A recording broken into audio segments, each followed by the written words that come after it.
دوستوں کے درمیان ریئلٹی اور زندگی کے متعلق بات ہو رہی تھی۔ آج اسی بات کی شیئرنگ اگر میں کر سکوں تو پہلے تو ریئلٹی پہ تمام دوستوں نے فکر آرائی کی، اپنے اپنے انداز سے بات کی کہ ریئلٹی ہے کیا۔ ریئلٹی کو اگر اردو کے معنی میں دیکھیں یا اگر ریئلٹی کا ترجمہ دیکھیں جو کہ ہم نے حقیقت سنا ہے، تو ریئلٹی یا پھر حقیقت یہ کیا ہے؟ اب اگر تو اس حقیقت کے اصطلاحی معنی کو دیکھنا ہے تو پھر ہمیں ایسی باتوں کو ان علوم کے ماہرین کے لیے چھوڑ دینا چاہیے جو اس پہ کوئی مستند رائے رکھتے ہیں، مستند علمی رائے رکھتے ہیں اور تبصرہ کر سکتے ہیں۔ ہم نے تو اس پہ فقیرانہ آہنگ میں غور و فکر کرنا ہے اور یہ بات پوچھنے والے کے متعلق غور کرنا ہے کہ جو یہ بات پوچھی جا رہی ہے تو پوچھنے والے کے پیش نظر کیا بات ہے۔ لفظوں کی زہری قدر و قیمت سے آنکھیں نہیں چرائی جا سکتی، مگر ایک ہی لفظ ہوتا ہے، اس کے پیچھے چھپے ہوئے جو عوامل ہوتے ہیں، محرکات ہوتے ہیں، وہ ان کے معنی و مفہوم کو بدل دیتے ہیں۔ اب حقیقت کا اگر سمپلی معنی پوچھا جائے تو وہ شاید کچھ اور نکلتا ہو، اگر حقیقت کا کوئی روحانی تناظر میں میننگ دیکھا جائے تو وہ پھر کہ جہاں سے یہ سوال ابھرا اس جگہ کو ملاحظہ کرنا ہوگا، یعنی اس آدمی کی تھاٹس کی ایویلیویشن کرنی ہوگی اور اس کے سوال کو اس کا جائزہ لینا ہوگا کہ یہ سوال ان کے من میں کیوں ابھرا۔ اگر تو حقیقت سے مراد ان کا مطلب سچ ہے تو پھر حقیقت کا مفہوم کچھ اور ہوگا، اور اگر حقیقت سے مراد ایک ورڈ جیسے حقیقت کو عام روزمرہ زندگی میں ہم استعمال کرتے ہیں تو پھر حقیقت حقائق پہ جو ہے وہ مبنی ہوتی ہے، اور جو حقائق ہیں حقائق ویری کرتے ہیں مین ٹو مین، یعنی کوئی ایک وقوع ہوا ہو آپ کے قرب و جوار میں تو وہ جو اس کے متعلق فیکٹس ہوں گے، حقائق ہوں گے، ان کا تعلق دیکھنے والے لوگوں کے تناظرات سے ہوگا، اینگل سے ہوگا کہ اس وقوع کو، اس اکرنس کو وہاں پہ موجود لوگوں نے کس کس تناظر میں دیکھا، جس جس تناظر میں دیکھا انہوں نے اسی کی گواہی دینی ہے۔ تو یہ پھر جو حقائق ہیں ان میں فلیکچویشن آ جاتی ہے۔ اب پھر اس وقت حقائق سے اٹھا ہوا یہ جو حقیقت کا لفظ ہے اس کا معنی مفہوم کچھ اور ہو جاتا ہے، وہ ایک عقلی آپ کا ایک فنومینل بن جاتا ہے، آپ کا ایک ذہنی فنومینا، ایک مظہر بن جاتا ہے ذہن کی سوچ کا اور دیکھنے کے انداز کا۔ اور اس کے مد مقابل اگر کوئی دوسرا لفظ جو سچ کو بیان کرنے کے لیے ہوگا تو وہ پھر فیتھ ہوتا ہے۔ فیتھ اس میں حقائق کا کوئی تعلق نہیں ہوتا، وہ آپ کے من سے اٹھنے والی ایک امنگ ہے جو آپ کو بغیر کسی دلیل کے، بغیر کسی ثبوت کے، کسی اعلیٰ و عرفہ ہستی کے سامنے سر نگوں کر دے۔ اور اسی کے متعلق ایک شعر بھی ہے، اور تو اشعار جب بھی میں بیان کرتا ہوں تو اس میں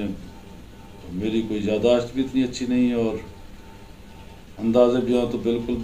بھی وہ بس ایسے ہی ہے، تو وہ میں آپ کو شعر آپ کی نظر کرتا ہوں اور اس میں کمی بیشی آپ اس سے صرف نظر کریں گے۔ اب اس شعر کو عقیدے کے تناظر میں بیان کر رہا ہوں کہ عقیدہ اس انداز سے انسان کے اندر جو ہے وہ پروان چڑھتا ہے۔ اسے شاعرانہ آہنگ میں بیان کیا جائے تو پھر بات کچھ یوں ہے کہ نہ ثبوت ہے نہ دلیل ہے، میرے پاس رب جلیل ہے، تیرا ذکر کتنا مختصر، تیری ذات کتنی طویل ہے۔ تو اب بغیر ثبوت کے، بغیر عقل و برہان کے آپ نے اپنے آپ کو سرنگوں کر دیا، سبمیشن کر دی، یہ آپ کا عقیدہ ہے، یہ آپ کا بلیف ہے، اور حقیقت کو اس تناظر میں نہیں لیا جا سکتا۔ اب حقیقت کا ایک اور جو شیڈ ہے وہ میں شیئر کرنے کی کوشش کرتا ہوں، جو اسے میں خود پرسیو کرتا ہوں، وہ ہے کہ حقیقت کو اگر حقائق کی بجائے حق سے دیکھا جائے کہ حقیقت کو اگر حق سے نکلا ہوا ایک لفظ سمجھا جائے، کہ یہ سمجھا جائے کہ اس حقیقت کی جو روٹ ہے اس کی روٹ حق سے ہے، تو حق پھر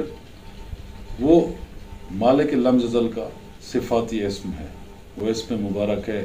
اسماء حسنہ میں سے ہے۔ حق کیا ہے؟ حق یہ ہے، حق کے حق کو حق ہونے سے پہلے حق ادا کر دیا جائے۔ یہ تھوڑی سی ڈفرینٹ بات آ گئی ہے، چونکہ حق کا متواتر یہاں پہ استعمال ہوا ہے، تو اس میں حق کے حق کو، حق کیا ہے؟ مالک کا، اس کا حق کیا ہے؟ اس کا حق یہ ہے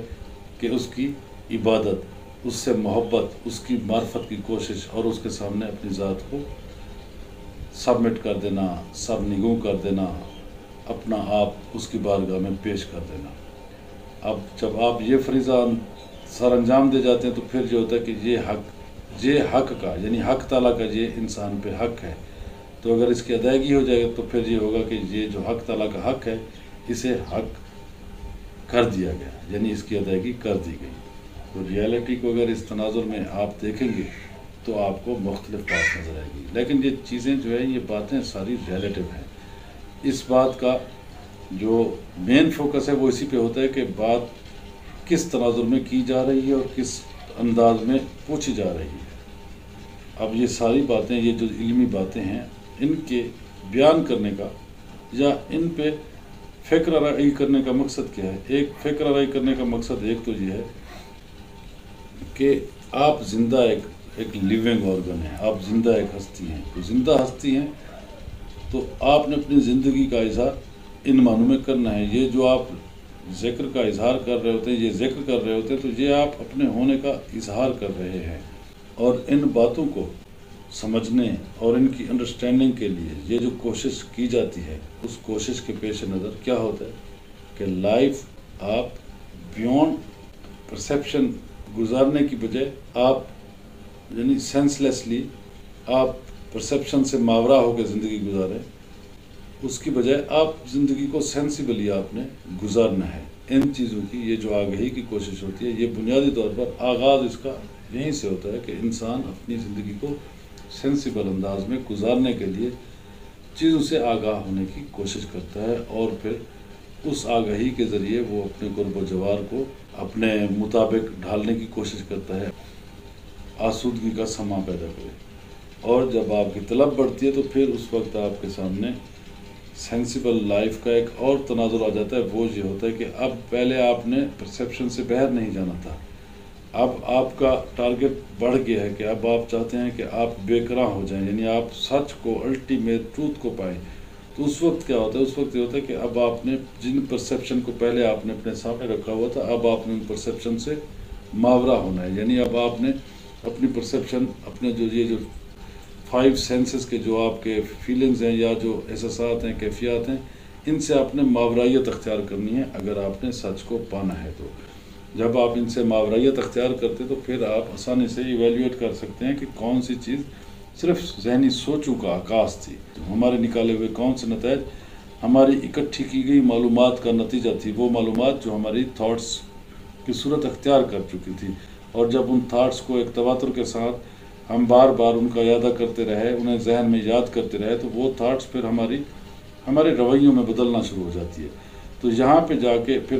محسوس یہ ہوتا ہے کہ یہ انسیپریبل ہیں، یعنی یہ رویے ہی آپ کو سچ لگنے لگتے ہیں۔ جب آپ سچ کو اس انداز سے یعنی ڈیپ ڈاؤن جا کے دیکھنا چاہتے ہیں تو پھر آپ کو اپنے رویوں سے آپ ماورا ہوتے ہیں، ماورا ہو کے آپ نیوٹریلٹی اختیار کرتے ہیں، ایک غیر جانبداریت اختیار کرتے ہیں، تاکہ آپ چیزوں کو دیکھ سکیں بیداری اور ہوشیاری کے ساتھ۔ آپ جو آپ کے سامنے طرفہ تماشا جاری ہوتا ہے یا جو زندگی کاروبار زندگی رواں دواں ہے، اسے آپ ایک نیوٹرل آبزرور کے طور پہ دیکھ سکیں۔ جب آپ دیکھتے ہیں تو اس وقت یہ صرف دیکھنا ایک نیوٹرل آبزرور کے جیسا نہیں ہوتا، پھر آپ کا دیکھنا اس زندگی کے اندر سرایت کر جاتا ہے، پھر آپ اپنی وجود سے ماورائیت اختیار کر کے ایک دیکھنے میں بدل جاتے ہیں، اور پھر آپ کا دیکھنا پورے روح عرض پہ وہ چھا جاتا ہے، یوں آپ ٹائم اینڈ سپیس سے بھی نکل جاتے ہیں، یعنی آپ ادھر بیٹھے ہیں، اسی مقام پہ بیٹھے ہیں، تو آپ جب اس انداز سے پرسیپشن سے اور اپنی باڈی سے ماورا ہوں گے تو پھر آپ کی جو ذات ہے وہ جو ایک عمل کی صورت میں زندگی کا اظہار بنی ہوئی تھی، اب وہ زندگی بے قرار ہو گئی ہے، اب وہ زندگی ویوز میں، توانائی میں بدل گئی ہے۔ پھر یہ جو ویوز ہے، یہ توانائی ہے، اس کے لیے پھر ٹائم کی، زمان کی، مکان کی، وقت کی قید نہیں ہے، یہ پھر قید سے ماورا ہو جاتی ہے۔ تو یہ بنیادی طور پہ سچ کو سمجھنے، اور سچ کو سمجھنا اتنا ضروری کیوں ہے، بات یہ ہے کہ کیوں آخر اتنا تردد کیا جائے۔ دیکھیں،